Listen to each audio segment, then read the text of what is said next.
Yeah, it's time for a debut, but it's a debut with a little bit of an asterisk because this is one of the most veteran pitchers that we have in our game. She has been on the biggest stages with Team USA, of course, a UCLA all-time great, Pac-12 Player of the Year a couple of times, but here comes her first pitch with the AUSL. And she misses high for ball one to get things underway. Extensive international experience. She's played in Japan for 8 different years.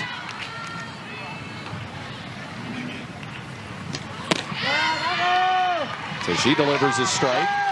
Last night, it was Nyjah Kennedy who ended up starting for the Bolts, again taking some steps forward. 4 innings, 2 runs, and Morgan Zirkle leading things off tonight. Another veteran in the AUSL. It's it to first base under the legs of Romero and down the line.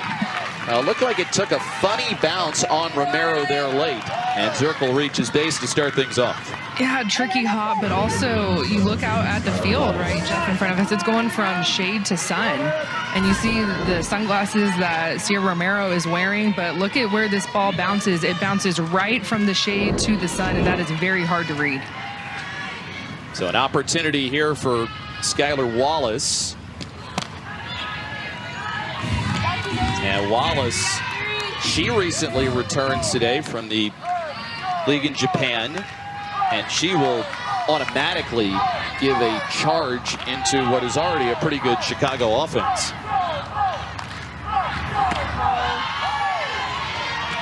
Two 2-0 against Skylar Wallace. As we look at the rest of the lineup, Erin Kaufel's been one of the best hitters, as has Sammy Williams, playing third base and has just been on fire at the plate.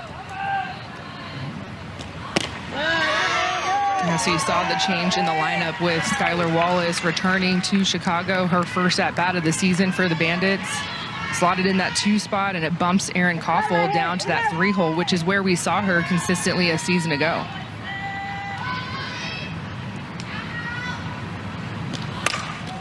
Right back up the middle, it's deflected and no play. So a little comebacker to the circle. Allie Carta had to go off of her glove, and so they're 2 on to open up tonight's game. Well, she's also dealing with a bit of that shade to sun, but that ball was smoked by Wallace up the middle. So they call that an infield single, and then Zirkle, they called that an error against Sierra Romero, albeit a tough error because, as you said, ball going from shadows to sunlight and taking the funny hop. So an opportunity here for Erin Kaufel. Last night, the Bandits had some chances offensively, but they had at least 1 runner left on base in each inning and finished just 1 for 10 with runners in scoring position.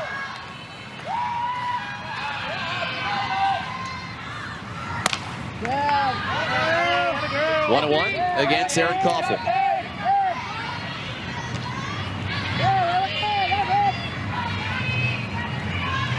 Now that's how it started, and that's how it's going for Kaufel. Enters tonight leading the AUSL in doubles and walks. And she got hit. A tough beginning here for Allie Carta. Air, single, and now hit by pitch, and an opportunity created here for Sammy Williams. Well, that's a tough one to lose for Allie Carta, and of course Erin Kaufel, she's wearing it. That was an 0-2 count, so you're working so hard to get ahead of the 3-hole hitter for Chicago, and that ball, that screwball, just runs right into her back leg.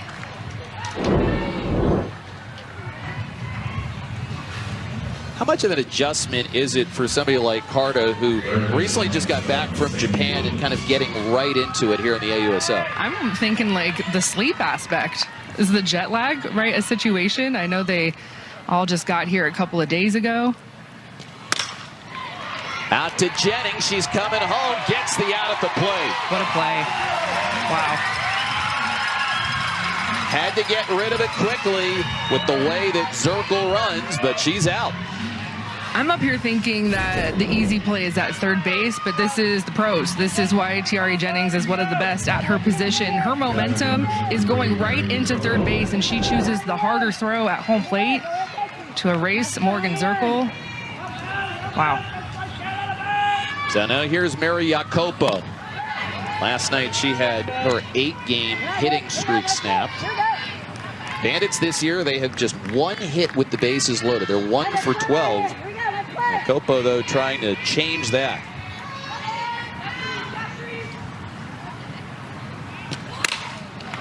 Out to shortstop. Jennings to second one.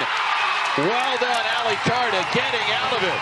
A great play by Jennings for the first out, and then she begins the 6-4-3 double. Pitching her way out of trouble. Ali Carter gets the job done as she gets a 6-4-3 double play, and now the Volts will go to work, and they're going to work against one of the best so far this year in the AUSL. That's Amber Pfizer. Amber Pfizer, she is a reserve pool player that has continued to show her worth each weekend and each series. A strikeout pitcher. And she'll work side to side with her curveball, her screwball, has an elite off-speed pitch.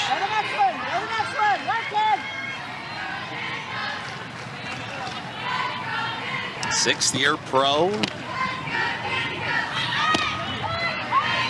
And she'll deliver strike 2.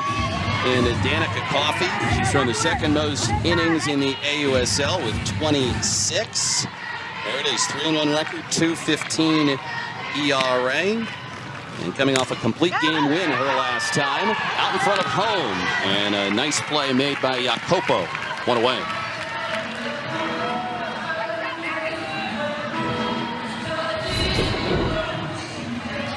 A little bit of a swinging bunt here. Danica Coffey was going to her slap and just kind of tops it, but Mary Jacopo, she's out of her squat so quickly and has a cannon of an arm.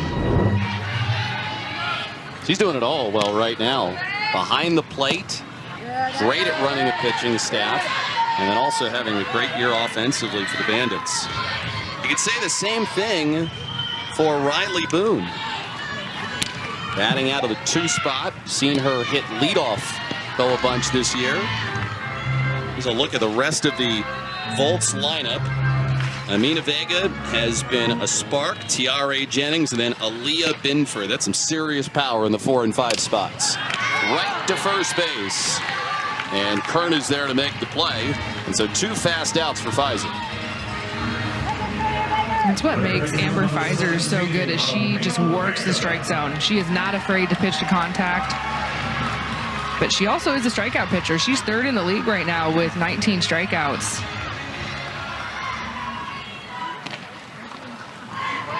Two outs in the inning for Vega.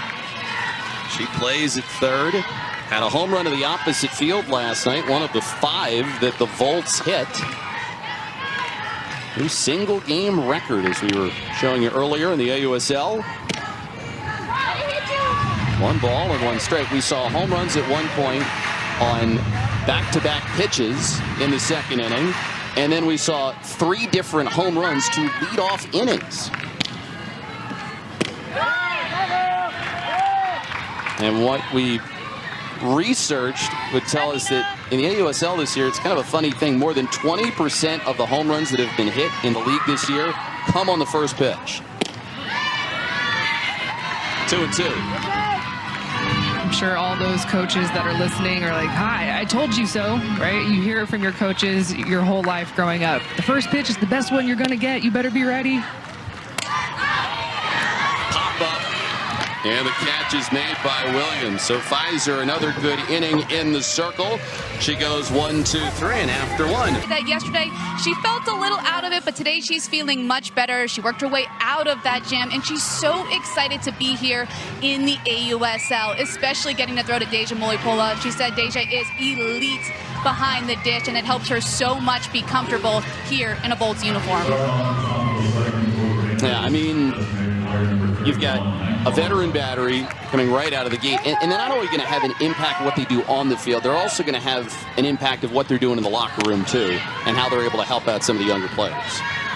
I'm still stuck on the jet lag. Like, I remember going to Europe a couple of years ago, and when we landed, I felt like I was in another world. So I can't imagine, like, having to put on a uniform and get ready to compete professionally again. But, I mean, these are elite athletes. She's ready to go, and obviously with Deja, her counterpart, this is a huge just infusion of talent for Texas. And going to help out players like Kayla Edenfield, who you just saw there in the dugout a moment ago. Muli Polo is a veteran and has done some great things in her career, and he said it about Ali Carter, one of the best in the business. Hit out to third base, Amina Vega makes the play. And so an out to open up the second inning. Now thinking about having Deja back behind the plate, it absolutely gives Michaela Edenfield finally a day to kind of breathe a little bit. She's been having to hold it down, waiting for Deja to come back from Japan, and so I think that's going to be huge for both Deja and Michaela to share that catcher position and keep everyone fresh. But you have to imagine there's part of Michaela who's a little bit disappointed after she had that big home run later on in the game yesterday, and he's had a couple of nice games in a row behind the plate. I do think, though, it's so important to have those mental days, right? You see it all the time in the MLB where it's like, this is his day off. You just have to have it. This schedule is so compact. It's grueling. And so Michaela Edenfield, she had been going at it almost every single game. I think another factor, too, Kenzie, is account for where you are. You're in Texas, and it is very hot this time of year. It's a good look at this curveball in tight on Taryn Kern, who is toes on the chalk. Just outside, says our home plate umpire, Scott Tomlinson. Coach Woodard going, where is it? It's a ball off. Deja's working that outer half.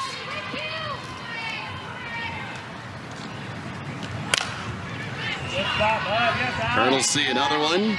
2-2. He's in a bit of a funk at the plate right now. Kern just 3 for her last 16. Golden ticket recipient this year. Had a great college career, finishing things off at Stanford. Second base, good, slides to her right and makes the play. Couple of ground ball outs for Carter to start off her second inning. Yeah, 3 in a row if you go back to that double play that got Texas out of a bases loaded situation with Chicago threatening in the top of the first. So working the ground, trusting her defense. It's a small thing because you were so looking into the home runs yesterday, but it was also a really clean game defensively that Texas played yesterday. Here's Bella Dayton. Yeah, lately, Texas has been playing some cleaner baseball out there. We got Dayton, who is over in right field. She just returned after competing for Team Italy. Drives this one center field. Boone is back, and she is there to make the play. So after bases loaded jam in the last inning, Carter retires the side in order. 0-0 after one. She's wearing today. And if you don't follow Michaela on social media, I highly recommend it because she posts these amazing videos of get ready with me, and she'll throw the transition on the before and the after of what her look is for every game. In a left field base hit there for Tiare Jennings. Tiare staying hot. Nice piece after the home run yesterday. Kaiser going in tight and a little bit jammed, but enough to find some grass out in left field. And Jennings, the team leader in RBIs, second on the team in home runs, right behind the person up at the plate right now, and Aaliyah Binford, who had a pair of home runs yesterday.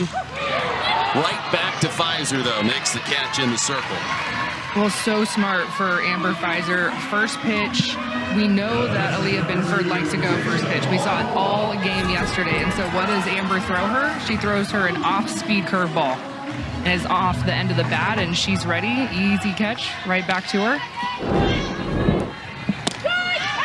Now the Volts, they have the highest swing rate on the first pitch in the AUSL. 34% of the time is what they swing at the first pitch. I feel like that might have just been yesterday, right? Yesterday bumping those stats up because it was clear the game plan offensively. Look the first pitch and be ready and get your swing off. It's kind of the George Strait philosophy to hitting. Not there for a long time, but there for a good time. And yesterday they certainly had a good time. Coach Woodard talked about how she was seeing some indecisive at-bats the last couple of series. Thought that they were a little bit too passive, got to 2 strikes, and then weren't committed on their swings. And so they had a conversation coming into the series about what we want to do offensively. And let's see if we can get after the first or second pitch of every at-bat. I mean, if you have success like they did yesterday, you're putting pressure on the pitcher and the defense right away. And there's Ricky Woodard right there. Really challenged your team in practice. She said it was best practice that they had carried over into the game yesterday, and now here's a 1-out walk. As Mulipola, she's been up twice so far this year and been aboard both times. Yeah, she's batting 1,000. Stop the count. Stats are good. I know it's a small sample size, but coming up there, and now an opportunity for Lassiter. So you got Jacopo going to go out to the mound and speak with Amber Pfizer, who has not been in these spots often lately. Just throwing a first pitch ball, and we've been watching Amber this season. She's been so good with the strike zone, and so that's just the veteran behind the plate with Mary Jacopo recognizing I need to go have a chat real quick with my veteran in the circle.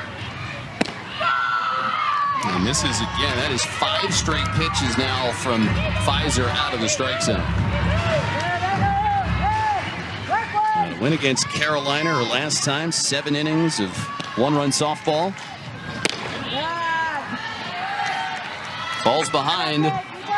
I don't know if you're Lassiter, 3-0 pitch might be the best one that you get. See what she's going to do here with 2 on and 1 out. That's a strike. Good pitch there by Pfizer.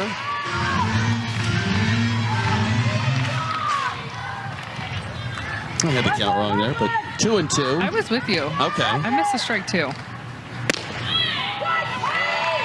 Now it's 3-2.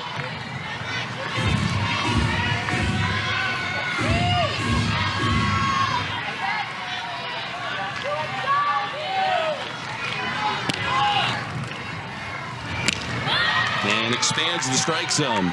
So Pfizer got her to chase away. Nice work there by Amber Pfizer to get back in the zone, and she's got 2 outs now. Strikeout number 20 on the season for Pfizer, and that's such a good look at that curveball. The spin away from the right-handed hitter Lassiter. Just tails right out of that strike zone. Now an opportunity for Sierra Romero in the air, center field. Wallace back. They got another home run. It's a 3-run shot for Sierra Romero. Now Texas picks up right where they left off. It's a long ball, and now a 3-0 lead.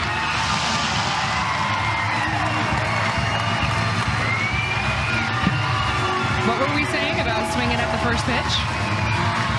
It worked yesterday for Texas, and Sierra Romero, her second home run of the season, a 3-run shot, and almost exactly the same plan that we saw yesterday for Texas, where they scored in the second inning. Just dead center. So by my count, that is the 4th different home run that Texas has hit in this series coming on the first pitch. It's amazing, and you think about, the 6-game slide that Texas was on coming into the series. They had only hit 4 home runs in the last 6 games. And we saw the 5 home runs yesterday, which was a single-game home run record in the AUSL, and now already adding to that total, that's the 6th in 2 games. And we said yesterday, too, if maybe Texas was going to get their way out of the 6-game losing streak, the home run could be the way that they do it. Now, all 9 runs in this series for the Volts coming via the home run. A lot of English on this one. Akbayani flips it on to first for the out. But still, Sierra Romero. Are you? Not that good. I have ADHD. Not that good, but I'm working right now. Well, I feel good. Well, hang in there with us. We're excited to have you on this inning. It's going to be fun. If I yell a lot, I'm sorry. Spike! Good job! Oh. That's a great pitch! Keep working! Keep working! Honestly, I don't even know if we need to be there. We could just let her roll. No, we could just let her go. Let you go. It's so much fun to hear you. We're always seeing you like play with so much passion, and of course your physical presence. You can always feel it. Yeah. I know you said that people think sometimes your passion is fake. So kind of speak to how it's real and where that comes from. Yeah, honestly, truthfully, it comes from the Lord, and I have had a lot of people think that it is fake, but the game is just so much fun. Like, for example, playing behind freaking Ali Carta is like goosebumps right now. Oh, yeah. Good idea! And having Days back there, like, I just think she's such a competitor, and I think when you're so locked into the game, there's no way you can fake passion. Well, it was so much fun. We were talking to Coach Woodard, and she singled you out. And she was like, Riley is my girl. We have somehow just clicked. So speak to what has clicked between you and Coach Woodard. I think she just gets the game, like even with the small things. She's a very impactful coach. Good spot. Way to sit on it. Yeah. Good job. Just like an impactful coach. I think she cares a lot. But I think good job. I think we click so well. Sorry, I'm literally trying to do all these things. There we go. How many handshakes do you have there? Who do you go to? I go to everyone. Okay, break it down. Who? Okay, so I go TRA, I do Samoan, and then good, I do a TikTok dance, and then good spot. And then with Roma, we do this because I want her to, just to be really loose. Did y'all see her home run? Did we see it? It was something. I mean, yeah, I hope we saw it. Let me tell you what happened prior to that. Okay. We were speaking and we were talking about process, not worrying about the outcome. Good. That's a good spot. Not worried about the outcome or anything. And for her to get up there and do that was insane. I mean, that's what it looks like to trust the process. I totally just went way off track. But I just wanted to shout her out. No, you came back full circle. Yeah. You did a great job there. Thank you. Good job. Good spot. I'm with you. Riley, we've seen the Volts swing at the first pitch a lot this year. Hit a lot of home runs the last 2 days of the first pitch. What's your take on swinging at the first pitch when you're in the batter's box? Oh, I love it. I think it's aggressive. I think I think it shows that pitchers, we're not afraid to swing. And even with this zone, it doesn't even matter, honestly. Just swing the bat. So I think we've literally just honed in on passing the bat and just working the count for each other, like being bought into each other's ABs. Like we're not in the box alone, if that makes sense. Yep. Yeah, that's an out. Nice. Off the glove of Romero. All right. And Zirkle will reach. Riley, what's your favorite thing about playing center field? I was always so envious of center fielders. I think you get to do so much out there. You have a great view, but what is your favorite thing about playing center? I get to see all the fans. Hey. I low-key be fan watching. Okay. Just seeing what everybody's doing. What are you seeing right now? There's a lot of little girls out here, which I really love. But then I like how they sit close to, I can hear them. Good spot. I can hear them, and I like how open this field is. Yeah. But yeah, I like center. I get to just run around, don't catch anything I want, and have some fun with it. When you were growing up, Riley, did you think about being a pro softball player one day? No, I want to be an FBI agent. I literally want to be an FBI agent. I think I got asked that. How bud? Rolling up Bennies. I got asked if I wanted, if I ever thought I would be here, and I was like, no. I wanted to be an FBI agent. On my visit at OU, I literally went to the police station. I was like, I want to be an FBI agent so bad. Good! Great spot. Is that maybe still a goal after you finish up your pro softball days? Oh, no. I'm a real estate agent, and I manage properties. But, I mean, if the Lord wants me to be good, it's a great spot. Good job. If the Lord wants me to do that, I will, but I think I'll be too old to do that. You're never too old to do anything. Never too old to do anything. Plus, you have a certain level of energy and passion that I think you're always going to have. Oh, yeah, 100%. And I feel like I could be an undercover FBI agent. Okay. But then I would kind of get too nervous. What if you are right now? Are you undercover right now? You just blew my mind. I mean, it would be the best undercover story. Nobody would believe it. No, they actually wouldn't. That's funny. Yeah. Ooh, good stop. Riley, I was reading your bio and you were a multi-sport athlete, but what stuck out to me is that you were a cheerleader. Is that correct? Oh my gosh. Yes, I was. And I was the queen when I was little. Tell me more. My brother played football, and I literally saved the crown, but I was the queen for my cheerleading team. Oh, you were the queen on the team, on the cheerleading team. Yeah. Oh, no. Well, that ball got past that white line, which is the line of demarcation of 30 feet. Forgot about that. So the umpires are going to get together. Well, live, I thought it might have hit her. I wasn't sure if it was a hit by pitch, but I did not see a call from our home plate umpire.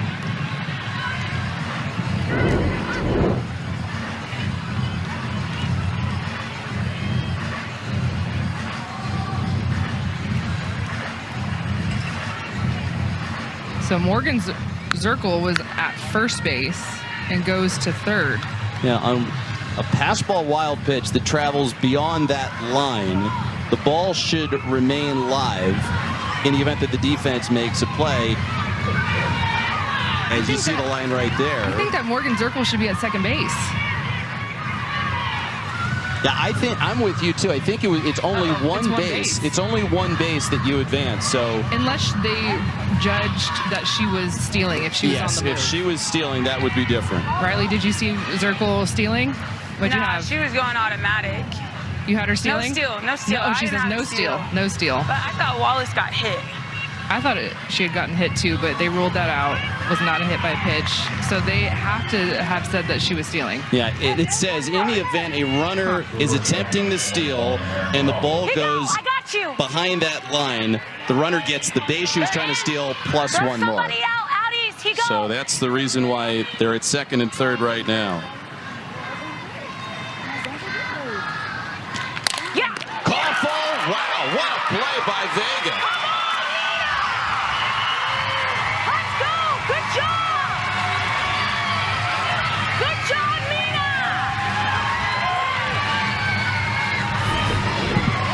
How much fun have you had watching Amina Vega play third base this year? Oh my gosh. You know what's crazy? She was a second baseman in college.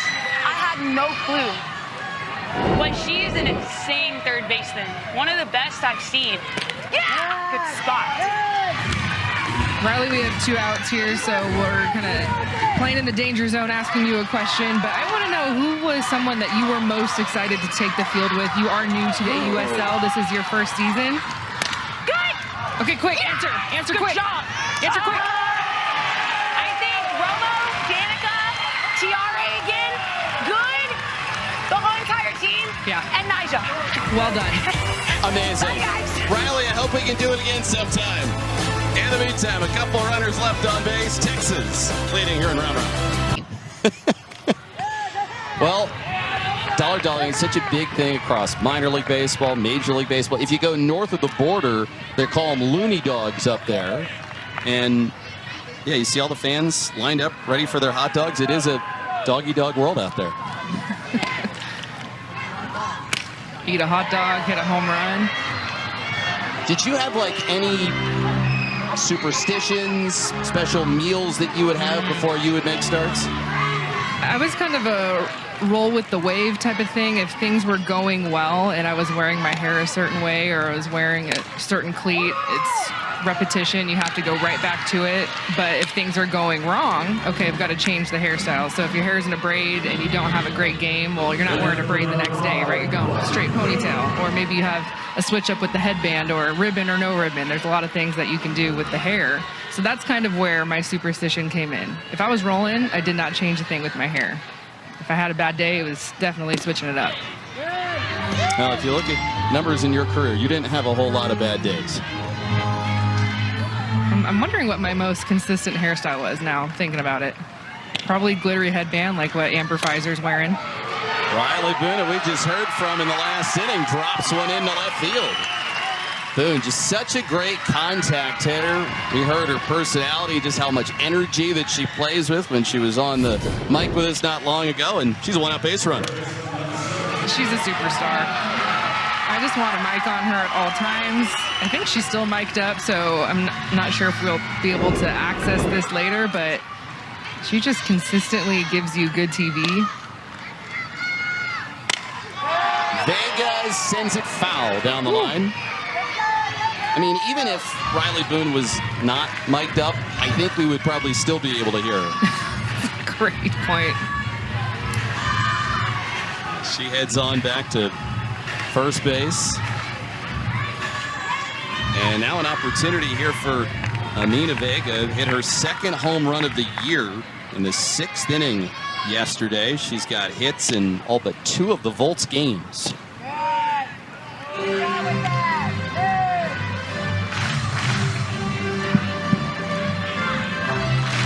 One ball and 1 strike here against Amina Vega.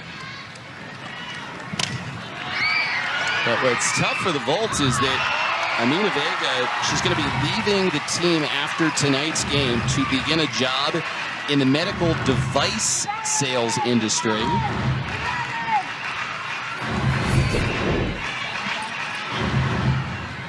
That's a pretty great catch by a fan here. Yeah, we had some fan action here. Bringing the glove. Oh, I love it. I mean, that is a walking advertisement why you bring your glove to the ballpark. Yeah, make sure you get it autographed next time you come out. She could not be happier. Ball through the right side. Boone's going to go station to station. But that's back-to-back singles. First for Boone, now for Vega, and you are in the teeth of the Volts order with Tiare Jennings. Well, to your point, Jeff, about this being Amina's last game, it's heartbreaking for the Volts. I mean, this is a rookie out of the reserve pool who has been lights out from game 1 on, and we've seen her defensively at third base. She leads the team in hits. She's been in that 3 spot. It's going to be a big hole for Texas to replace starting tomorrow. I mean, this is it for her. And as Riley Boone was saying, you would never know that Amina Vega did not really play third base at all, that she's mostly a second baseman, but she has played great defense, great offense. And here helping set the table for Tiare Jennings, who you know can put a charge into a softball. I want to be clear, it's not the end of her professional softball career. She just has to attend to a job that she had before committing to the AUSL. She was not a golden ticket recipient. She was picked up out of the reserve pool. And what she has done this season alone in just a short amount of time, I would be just shocked if we did not see her next season. Jennings, that one is dropped. Throw to third, though, by Zirkle is going to get the out. That's just a tough break if you're Riley Boone. Kind of pausing to see if Zirkle makes the catch, ends up dropping in front of her, but still had time to get the out at third. There's absolutely nothing you can do on the bases here because you think it's going to be a line drive. The last thing that you want is a double play, so you're playing it as safely as you can. You saw it in her glove. You're trying to react. Do I go forward? Do I go backward? Good news for Chicago is we got an out of it. So now you turn things over to Aaliyah Binford. Hitting at 357 on the season. Multi-home run game yesterday. And she set a little bit of history, too. She became the first player ever in AUSL history to have a home run and also earn a win in the circle, which she did after throwing 3 scoreless innings. The 0-2, and won't expand there against Pfizer.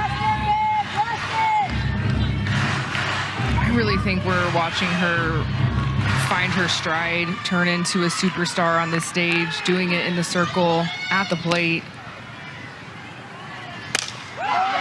Right field.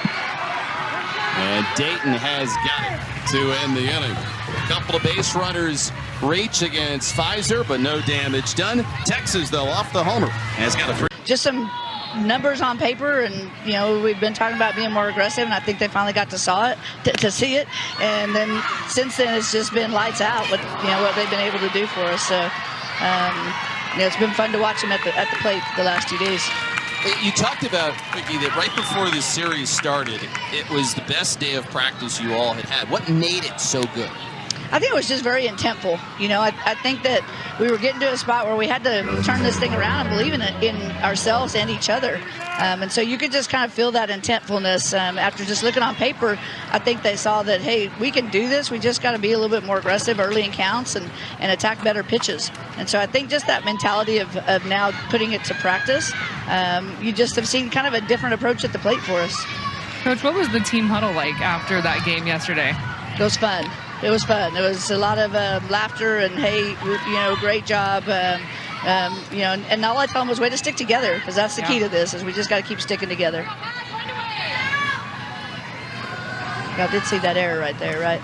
I know it's hard for you, right? We take you away from your duties in the dugout, different seat for you.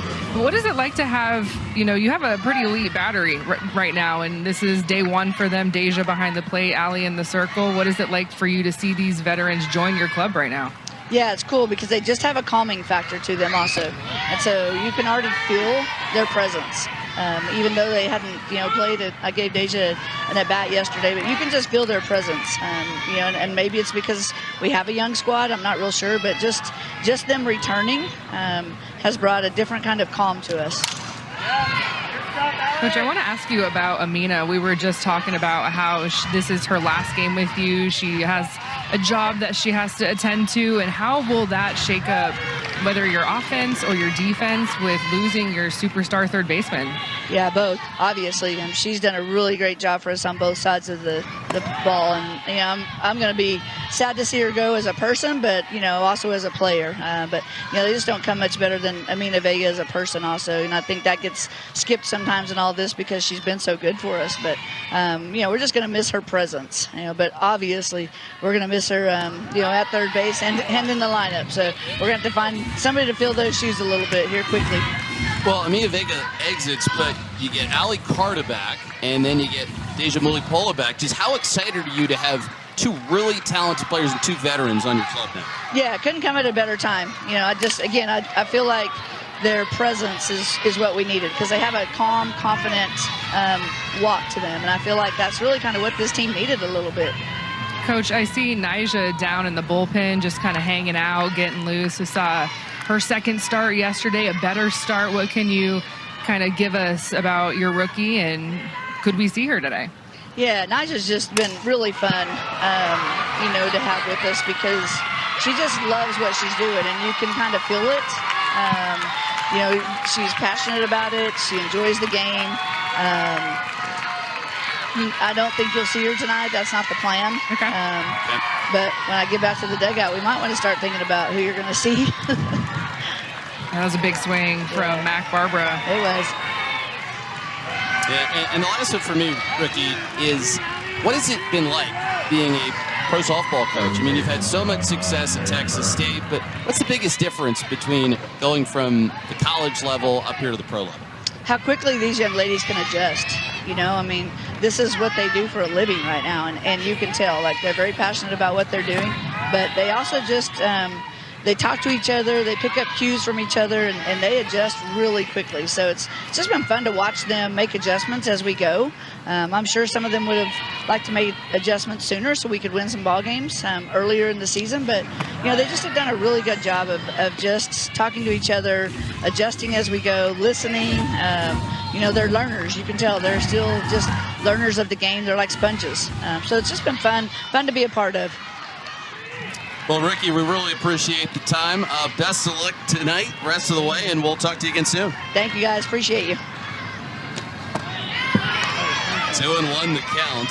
Yeah, somebody's had so much success at Texas State, more than 30 years of collegiate coaching experience, 14 conference titles. I mean, you're used to seeing her Texas State teams come postseason every year. And now getting an opportunity to coach here at the pro ranks. And she's got a certain calming influence about her that really helps. I liked the hustle, though, after the chair chat. She's like, I need to get back in this dugout. We just gave up 2 runs. Let me get my clipboard, see what's going on. 3-2 now against Taryn Kern after Barbara hits the 2-run homer, kind of continuing all the success that we heard she had while playing for Team Italy as well. And Carter comes up and in, and Kern gets hit by the pitch. And his tying run is now on base for Chicago. And we know how tight Taryn Kern sits on the plate. Her toes are always up on the chalk. And so Allie Carter, the veteran, really trying to challenge in tight, and there is nowhere to miss. And now here comes Vicky Woodard out. And we couldn't talk to her much longer. She's got a job to do. And so she is going to hand the ball off to Leah Binford, and she will take over. Tying run on base here in the 4th.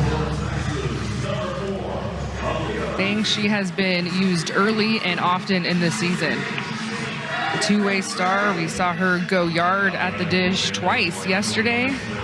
And so you're looking at a player that leads Texas not only in home runs, not only in ERA, but also in batting average. And so calling on their 2-way star in a tough situation. And she starts off by hitting Bella Dayton, who was showing bunt. And that is never fun when you are looking out towards the pitcher and the ball's coming right at you.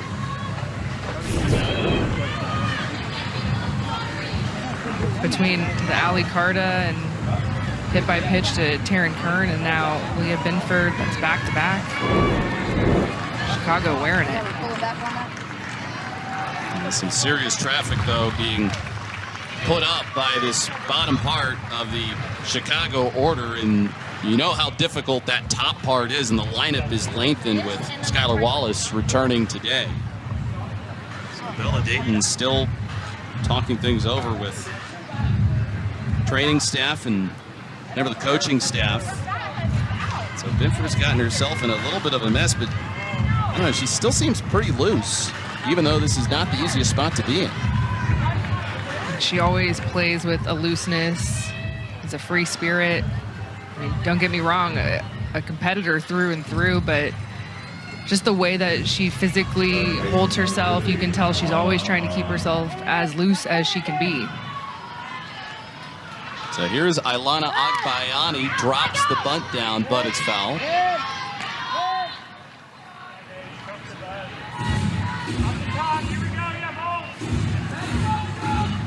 Agbayani grounded out to first base her first time up. Just outside there from Binford. 1-1. Yeah, Binford ended up picking up the win yesterday after following Nyjah Kennedy and going 3 innings. Set down. Vega charges and makes another good play on the move with Good coming over to cover. Still a successful sacrifice. Tying runs at third, and the go-ahead run also at scoring position. That was just good softball. That was an elite sacrifice bunt from Ilana Agbayani in that 9 spot. No outs. You kind of felt it coming, but you still have to execute, and then the throw on the run, just money. So now you get to Morgan Zirkle up at the plate, who pops it up foul.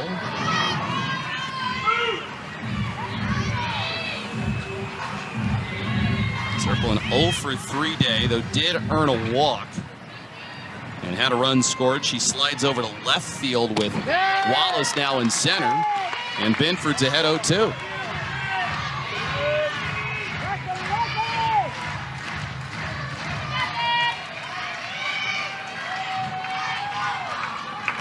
The 0-2. Lined and caught by Jennings. So getting to 2 strikes. Now I've seen this before for Texas pitching. Get themselves in trouble, but find a way to minimize the damage, and that's going to be the goal here for Binford. Well, and find a way to get the ball to Tiare Jennings. Think about the first inning. Bases were loaded. And Tiare Jennings had back-to-back ground ball outs. One of them was a double play. Leah Binford, she's going to keep the ball down in the zone. She will throw that drop ball a lot and combine it with her off-speed pitch. Everything is zoned down.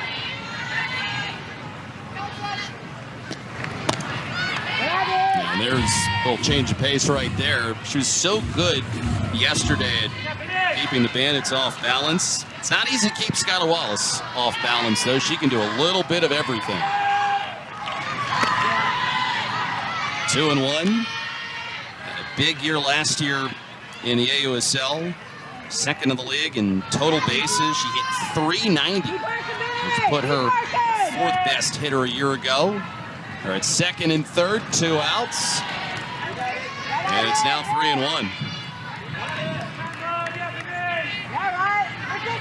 You got first base open, but you got Erin Koffel, who is in the on-deck circle.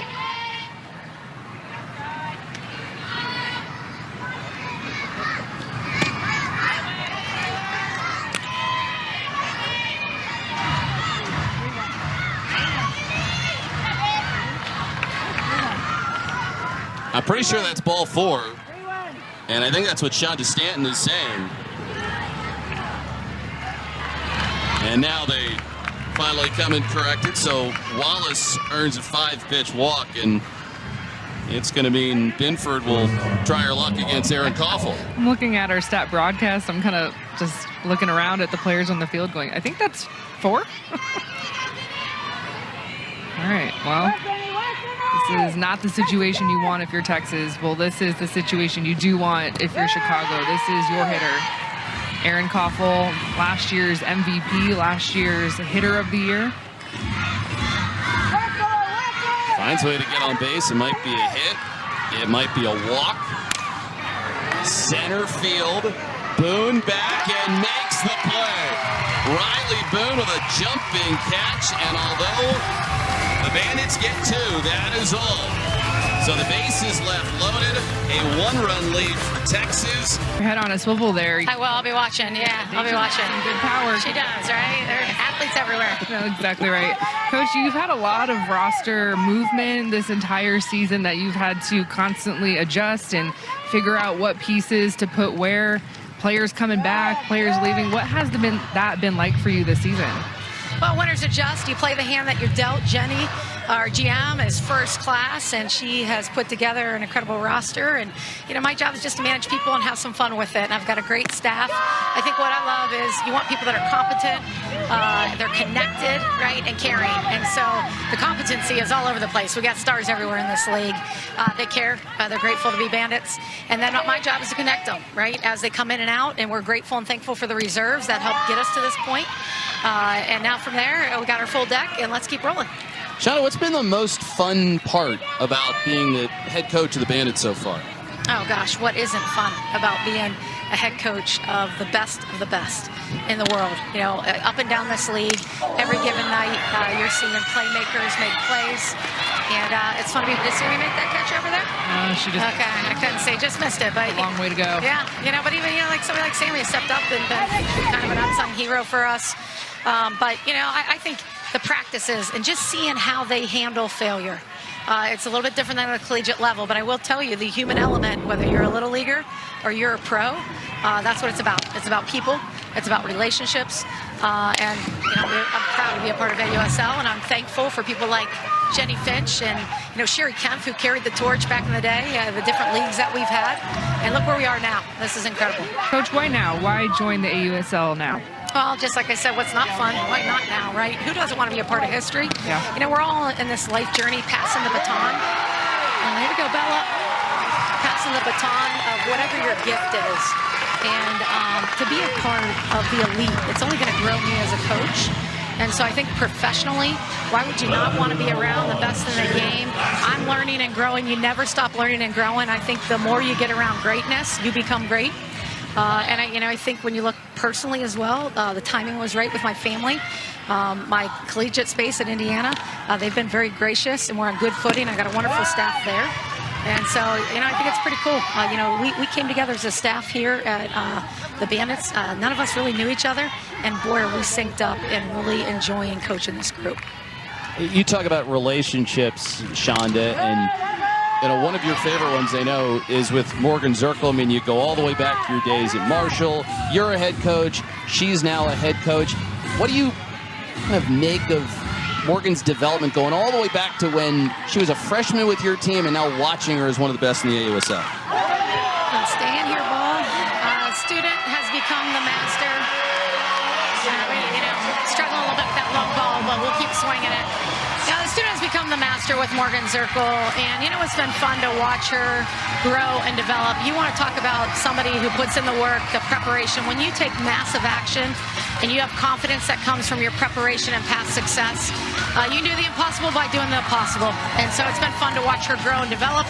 And now she's a woman, and I get to be a part of her life. And it's more of like a life coach, right?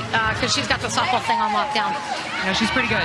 Yeah, she is. Fun to watch. Yeah. You have a couple of big pitchers. Wait, I think we're making a change here. Yeah. Well, I'll let him know here. My thing's right here on the bench right here. Go coach. Go okay. coach. All right. I would love to do that. Hey, thanks for having me. Go do your thing. We're going to battle back. Stay tuned. You got that? We're going to swing it. We'll be watching. Thank you. Thanks, Shonda. Texas with a 5-2 lead now after the 2-run homer by Jill Lassiter. Going deep as we're talking about Morgan Zirkle.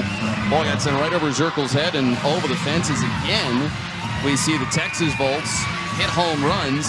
It's been mostly solo shots before last night, and tonight a 3-run shot from Sierra Romero, a 2-run shot by Jayla Lassiter, who just had her first long ball of the season. And now the Bandits are going to head to the bullpen, and it's going to be Kat Sandercock who is going to come on now and take over for Amber Pfizer. Well, Chicago's roster is back to all of their signees, right? You think about players that they have been missing, and Kat Sandercock is right at the top of that list in terms of the talent that she brings, and is going to just right away boost this Chicago team with. Been pitching internationally. And, it's funny, Jeff, I think Texas just kind of getting back at Chicago for what they did during Coach Woodard's chair chat, right? So they're like, you hit a home run while our coach was on the mic. We're going to hit one while your coach is on the mic. It's just funny how that happens. It's only fair. Yeah, it's kind of like life. Usually everything evens out a little bit. And John Stanton, you heard her say it right before she ended up leaving us. Make sure you stay tuned. We're going to try and come back in this one. Well, how about the first home run for Jayla Lassiter? That's her first professional home run. First pro home run, and now all 11 runs the Volts had scored in these 2 games, all of them via the home run. And when you start to see those home runs come from some pieces that maybe we haven't seen it, like that is such a good sign for Texas, for Coach Woodard. They've been waiting. We've been talking about the talent. You've heard it from both coaches, both of them just talking about how much talent is on their team, on the field. And we see in Kat Sandercock come right back in, but I just think that's such a key moment for Jayla to have that home run. Been struggling a little bit. You wonder if that hit can just allow her to breathe a little bit, and then we'll see what is to come from there. Now here's Sierra Romero, who left the yard in the 2nd inning. And Sandercock starts her off with a strike. Goes by Kat in softball, but outside of softball, apparently everybody calls her Catherine. First round pick in the allocation draft.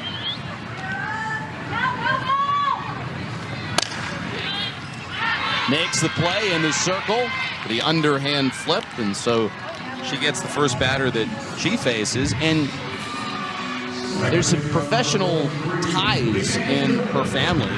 Kat now playing in the AUSL. Her grandfather, Harold, actually played in the Boston Red Sox organization as a catcher in the 1940s, but his career got cut short when he enlisted for World War II.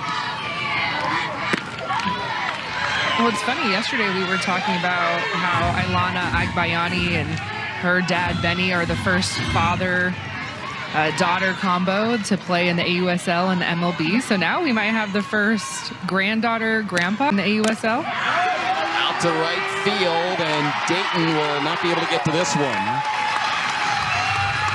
Leanne Good with an opposite field single.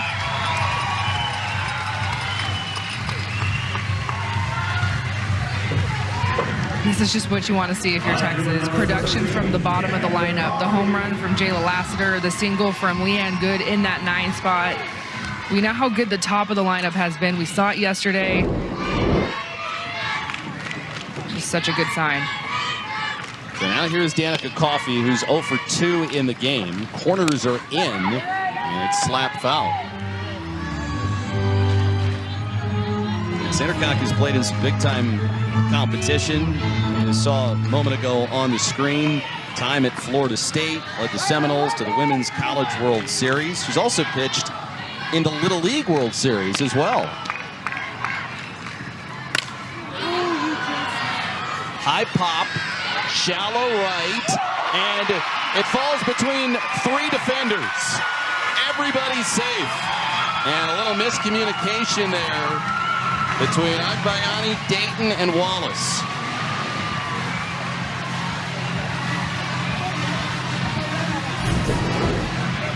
Well, to me, this is just familiarity. We've talked about how the Chicago roster has changed so much early in this season, and you're returning a lot of those players. You see Bella Dayton, she's fresh off of some international competition with Italy. Skylar Wallace, this is the first time I'm seeing Skylar Wallace in center field. She's typically been an everyday shortstop in the AUSL.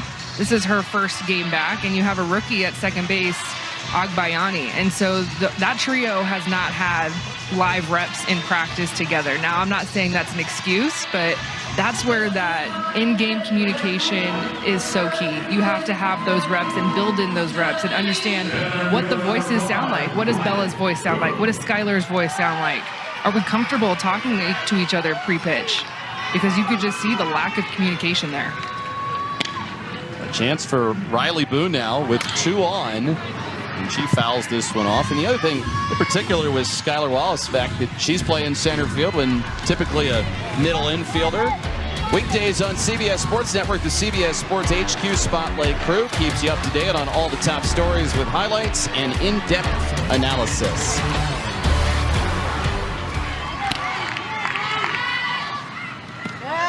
Boone, was she able to check her swing? Scott Mayer says, yes, she did. 1 ball and 1 strike. Going for a soft slap here. Looked like no swing to me. Oh, yeah. Not close.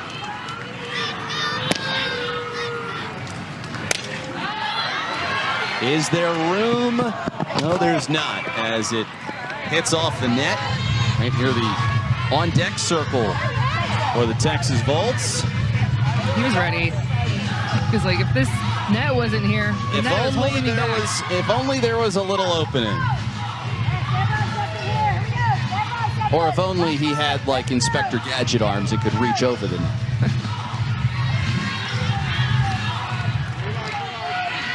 Boone singled her last time and is also grounded out.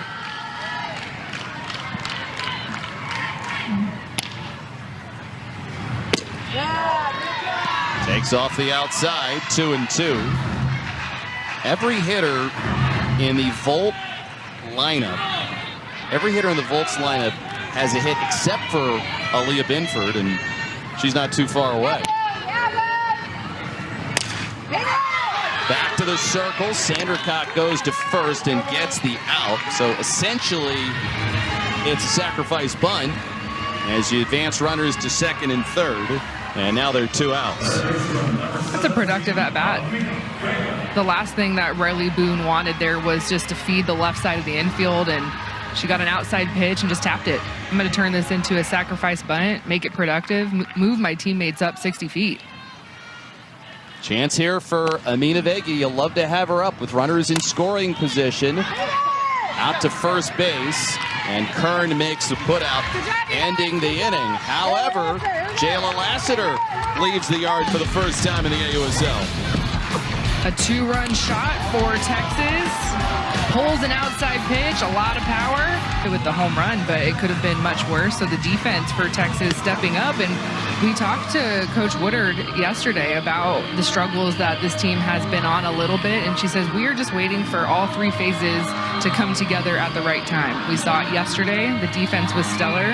The offense, of course, is the headliner, but the defense was great yesterday. And you're seeing the same thing here tonight. And if you can put it all together, you know, make a little bit of a run. I mean, facing a Chicago team, they were playing really good softball. I mean, they had won 4 of 5 before the game that they lost yesterday.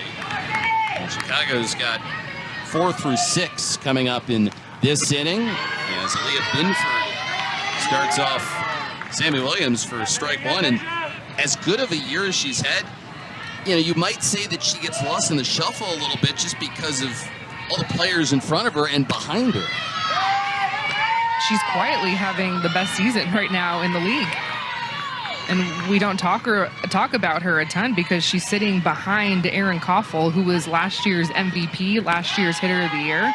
And so, of course, we're going to talk about Erin Koffel, who bats in front of Sammy Williams. But right now, she is first in the AUSL in batting average. She is 3rd in hits. On-base percentage is over 500. Back to the circle. Binford gets the out as they beat Williams by a step. 1 away. And then she's also played really good defense as well to help out her team.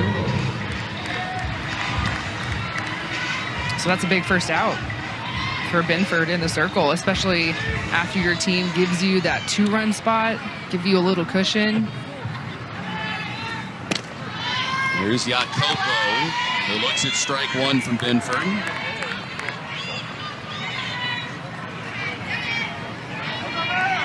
So steady and so stable Is what we heard yesterday from Shonda Stanton. Plays like a veteran, right at settling down a pitching staff, and has also become a scary hitter to face.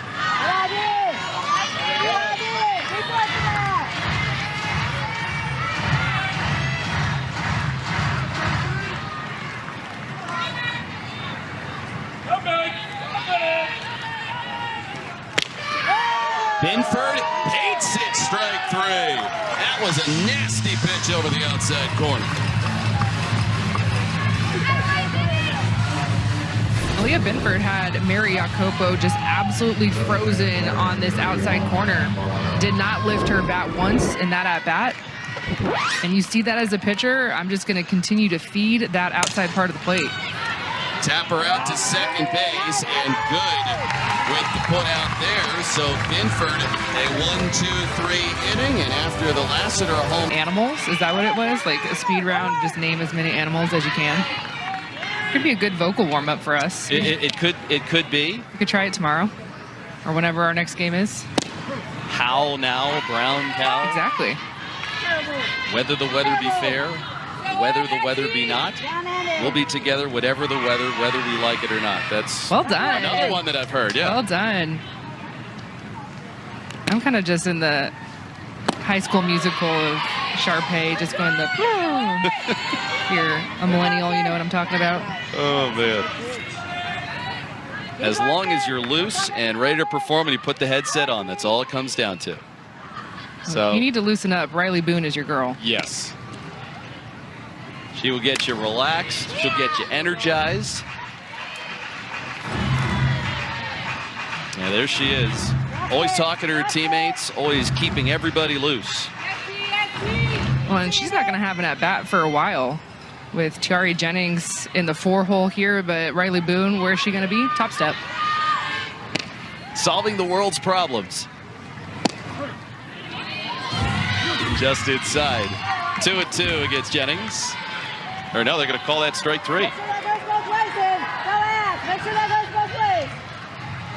A little bit of a late call, but first strikeout for Kat in a Chicago uniform.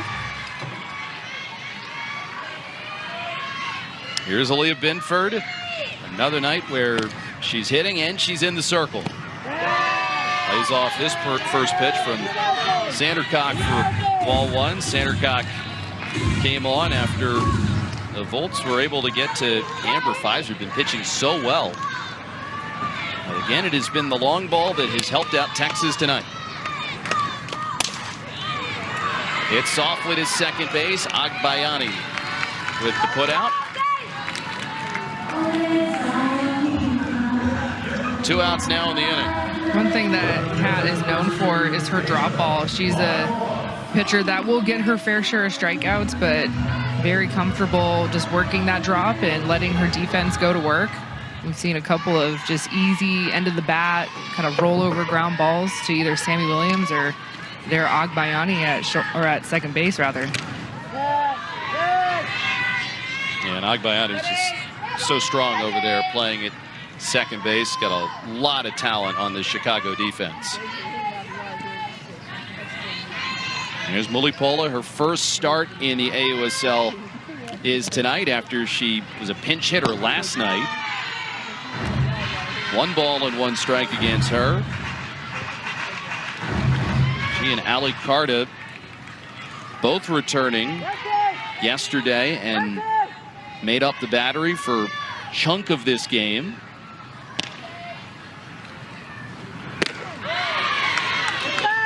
One and 2. Again, Stasia Mulipola.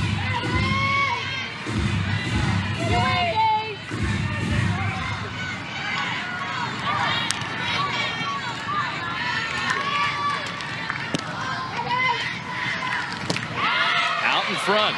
Sandercock strikes her out. So Kat Sandercock bookends her inning with Maria Tribal Piece with you alongside our great crew. And again, the Volts using the home run to their advantage. It's accounted for all 5 of their runs tonight, all their runs in the series. As Aaliyah Binford with strike 1 into Taryn Kern. It's the bottom third of the lineup in this inning for Chicago.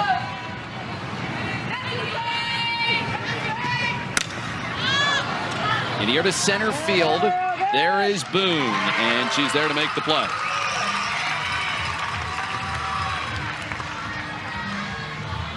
So Binford has come on, got a very fast inning in the 5th.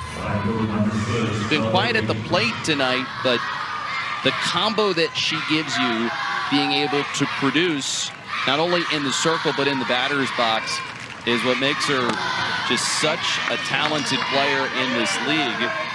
2 home run game yesterday, big in relief, going 3 scoreless innings, and see if she can lead Texas to a sweep in this brief 2-game series. And she is just working that changeup right now. She has a changeup that, I'm going to be honest, she can kind of throw it anywhere in the zone. You saw the changeup prior to this batter, Taryn Kern. It was upstairs, it was high, but just the way that the ball falls off. Up the middle, Jennings has to hurry just in time. Retires the speedy Dayton. Oh, she's so good.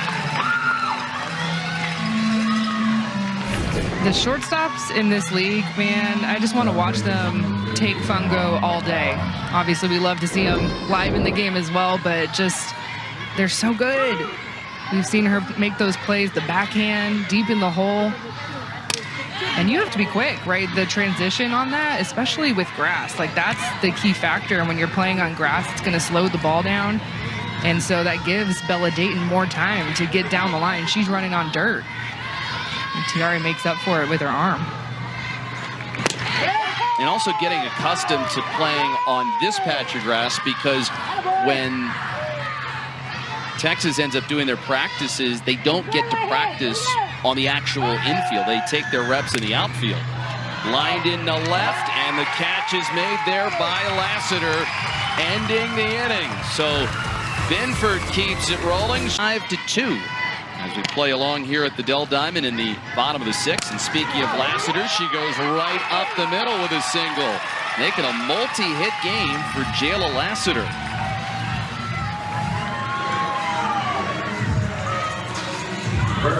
Remember when I said that home run could kind of take the pressure off of Jayla and allow her to play free? That's exactly what happened there. Just a freer swing. You get that one big hit.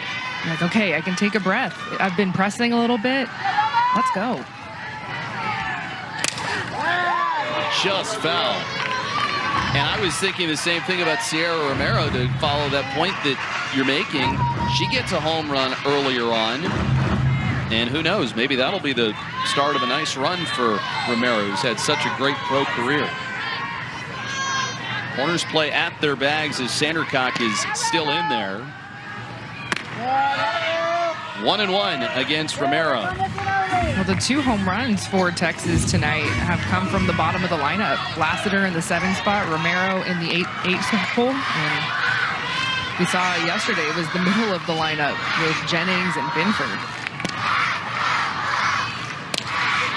Off the fist, Agbayani makes the play, and Lassiter is not far away. Let's send it down to Maria Tribalpiece. Well, earlier in the game, Kenzie was talking about her superstitions as a player. Kenzie, I don't think you had as many as Leanne Good. Let me list them for you. She won't wash her hair the whole weekend series. She has specific sliders for every uniform. She said she switched to some Adidas ones right now. She has a lucky necklace and earrings. The sunglasses have to be worn, and the same black hair tie with another ponytail over top of it needs to be on. Oh, and she also does false eyelashes. I had to read off a piece of paper to remember all of that, guys. It's incredible. Well, the storyline for Leanne Good all season long when she was at Texas was that she wore the same visor. That one eats up Sammy Williams. It gets into left field. A hot shot by Good.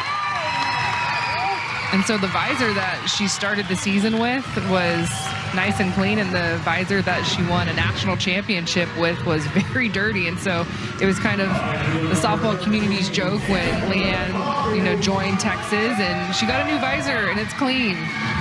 Very superstitious player, and that's back-to-back base hits for her. So you know that she's thinking about all those superstitions. Things are going very well for Leanne Good. Did you change out your visor, or when you were on a nice roll, did you wear the same one? I don't really remember getting that many visors, I'm going to be honest. We had kind of had the same look like my entire career. You put it in the dishwasher, wash it yourself. That's a strike. 1-1 into Danica Coffey. 10 hits for the Volts in the game tonight. Coffey had a base hit back in the 4th. Runs up to bunt and pulls back, but it's a strike from Sandercock. This is when it's so much fun to watch Danica Coffey go to work with 2 runners on, triple threat. Saw her going to her short game there, can also swing away. She's checking the defense, seeing what Chicago's given her. Out to center field. Wallace has room, makes the play as Lassiter tags, and she's going to move up to third base. An out, but a productive one, and now they're at first and third. That was a loud out. Great job by Lassiter tagging up. But Skylar Wallace, a ton of speed, and there's a lot of room out there deep center field. That was a good drop step running that down. She's a player that, I think you were saying it earlier, you do not want to challenge her arm as well because she's got a cannon.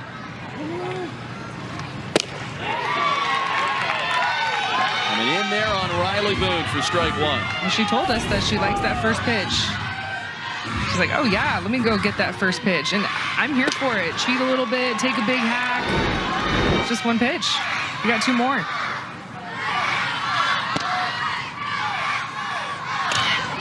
Sets a bunt down. It stays fair.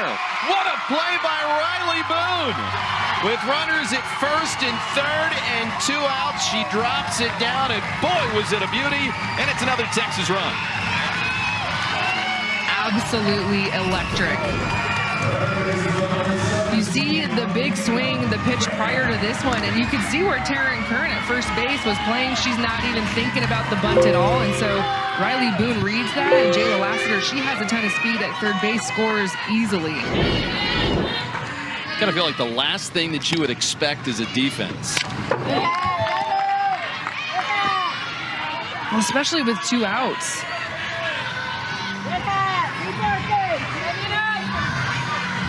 So in the end, you get Lassiter on.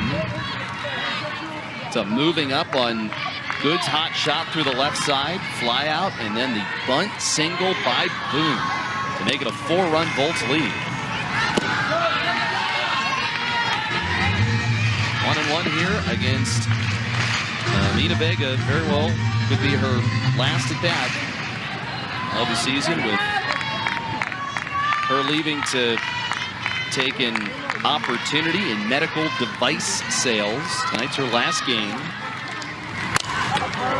Right back to the circle. Sandercock loses her glove, but still gets the out at first base. But another add-on run for the Texas Volts, who extends their lead to 6. Top part of the Chicago order coming to bat. Let's go down to Maria Tribal Piece. Well, we've seen a lot of home runs in this game, Jeff, but I have to tell you, on that Riley Boone bunt, that was the most excited I saw the Bolts dugout. Aaliyah Binford was on the top step. People were screaming, so the small ball getting some love here tonight. I mean, it still exists, and it's actually the first run that the Volts have scored in this whole series that has not been via the home run. I love me some short game.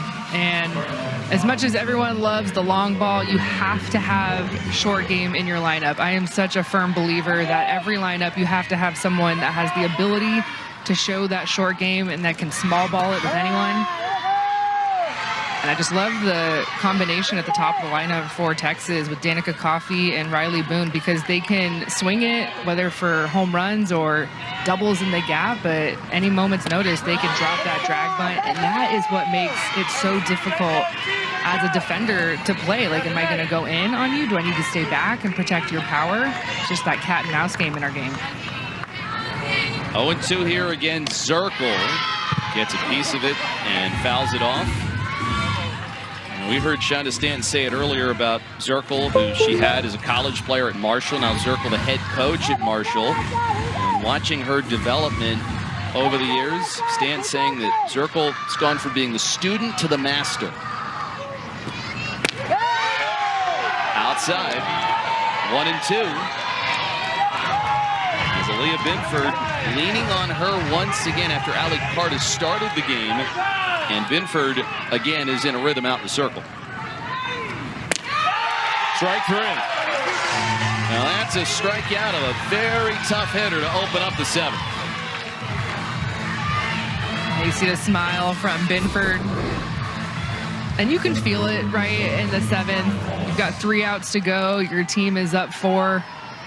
You got to concentrate a little bit. Yes, it's the top of the lineup, but like, I can smell this win. I can feel it. Let's go get it. On the attack, it's strike 1 into Skylar Wallace, who in her first game in the AUSL this year has been on base all 3 times. 2 walks and a single. That's fouled off. It's 0-2. 2 home runs in the game for Texas. And then you saw the play, Riley Boone with a bunt single up the line that brought Lassiter home. Mac Barber accounting for both runs for Chicago with a 2-run shot to right. Texas trying for back-to-back wins following a 6-game losing streak, and supplying a little life to this crowd on this Wednesday night. They will continue their homestand. Strike 3 call. Strikes out Wallace. Well, that's impressive. You get Zirkle and then Wallace. You just can't say enough about what Aaliyah Binford provides for Texas. 2 home runs yesterday. She leads the team in ERA. She's coming in for back-to-back games to try and close the game out, get this team on another win streak, on their first win streak of the season. And what a time to be peaking at the right time. You were just talking about the homestand. Could not be better timed for Texas.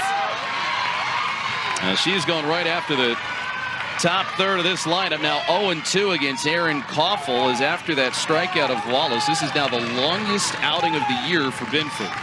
The 0-2 is through the left side. So Koffel gets a single with 2 strikes. You've seen her get a couple of 2-strike hits in this series, and the game remains alive for Sammy Williams. Well, for as much traffic as we've seen Chicago have on the base paths, we talked about how they had left 7 on base in this game. That's only the 3rd hit of the game for them offensively. It was a single in the first by Skylar Wallace, of course, the Mac Barbara 2-run shot, and then finally Aaron Koffel there for the 3rd hit of the game. Yeah, prior to that hit, Chicago had not gotten a hit since the 4th, and Binford had retired 9 in a row.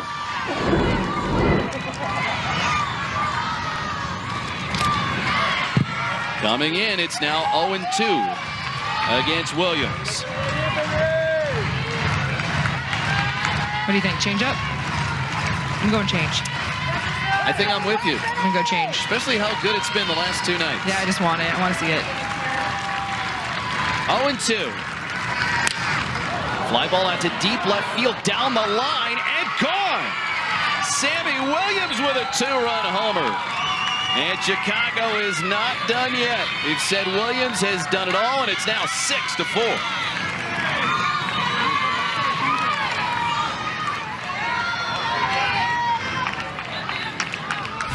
So instead of the changeup, she gets a drop ball, and she does not miss. That drop ball misses up in the zone.